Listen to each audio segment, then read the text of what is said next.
ಭಾಗದಲ್ಲಿ ಬಿಜೆಪಿ ಹಾಗೂ ಜೆಡಿಎಸ್ನ ನಾಯಕರನ್ನ ಸೆಳೆಯುವಲ್ಲಿ ಕಾಂಗ್ರೆಸ್ ಒಂದು ಹಂತಕ್ಕೆ ಪ್ರಯತ್ನವನ್ನ ಮುಂದುವರಿಸ್ತಾನೆ ಇದೆ ಅನ್ನೋದು ತಿಳಿದು ಬರ್ತಾ ಇರುವಂತಹ ವಿಚಾರ ಆಗ್ತಾ ಇದೆ.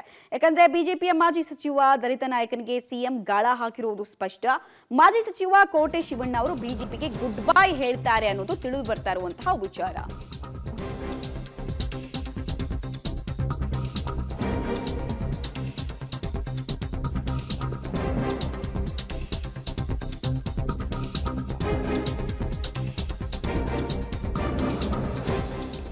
ಸಿಎಂ ಹಾಗೂ ಡಿಸಿಎಂ ಸಮ್ಮುಖದಲ್ಲಿ ಕಾಂಗ್ರೆಸ್ ಸೇರ್ಪಡೆ ಆಗ್ತಾರೆ ಕೋಟೆ ಶಿವಣ್ಣ ಅನ್ನೋದು ತಿಳಿದು ಬರ್ತಾ ಇರುವಂತಹ ವಿಚಾರ. ಇವರ ಈ ನಿರ್ಧಾರದ ಹಿಂದೆ ಇರುವಂತಹ ಕಾರಣ ಇವರಿಗೆ ಟಿಕೆಟ್ ಮಿಸ್ ಆಗಿರುವುದು. ಚಾಮರಾಜನಗರದ ಬಿಜೆಪಿಯ ಟಿಕೆಟ್ ಆಕಾಂಕ್ಷಿ ಆಗಿದ್ರು ಕೋಟೆ ಶಿವಣ್ಣ ಅವರು.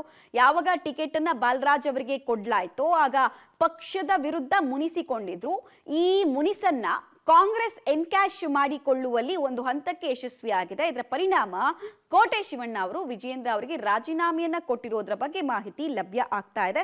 ಇನ್ಫ್ಯಾಕ್ಟ್ ಇವತ್ತು ಸಿಎಂ ಹಾಗೂ ಡಿಸಿಎಂ ಸಮ್ಮುಖದಲ್ಲಿ ಕಾಂಗ್ರೆಸ್ ಸೇರ್ಪಡೆ ಆಗ್ತಾರೆ ಅನ್ನೋದು ತಿಳಿದು ಬರ್ತಾ ಇದೆ. ಆ ಮೂಲಕ ಸೈಕಾಲಜಿಕಲಿ ಕೂಡ ಬಿಜೆಪಿಗೆ ಪೆಟ್ಟು ಕೊಡೋ ಕೆಲಸವನ್ನ ಚುನಾವಣೆಗೂ ಮುಂಚೆ ಕಾಂಗ್ರೆಸ್ ಮಾಡ್ತಾ ಇದೆ. ಮೈಸೂರು ಹಾಗೂ ಚಾಮರಾಜನಗರದಲ್ಲಿ ಖುದ್ದಾಗಿ ಇಂಟ್ರೆಸ್ಟ್ ಅನ್ನ ಸಿಎಂ ಸಿದ್ದರಾಮಯ್ಯ ಅವರೇ ತೋರಿಸ್ತಾ ಇದ್ರು. ಕೋಟೆ ಶಿವಣ್ಣ ಅವರನ್ನ ಸೆಳ್ಕೊಂಡು ಬರೋದ್ರಿಂದ ದಲಿತ ಮತಗಳ ಕ್ರೋಢೀಕರಣಕ್ಕೆ ಲಾಭ ಆಗುತ್ತೆ ಅನ್ನೋದು ಲೆಕ್ಕಾಚಾರ. ಆಮೇಲೆ ವಿಜಯೇಂದ್ರ ಅವರಿಗೂ ಒಂದು ಚೆಕ್ ಮೇಟ್ ಅನ್ನ ಇಡೋದಕ್ಕೆ ಒಂದು ಪ್ರಯತ್ನವನ್ನ ಮಾಡ್ತಾ ಇದ್ದಾರೆ ಸಿಎಂ ಸಿದ್ದರಾಮಯ್ಯ ಅವರು.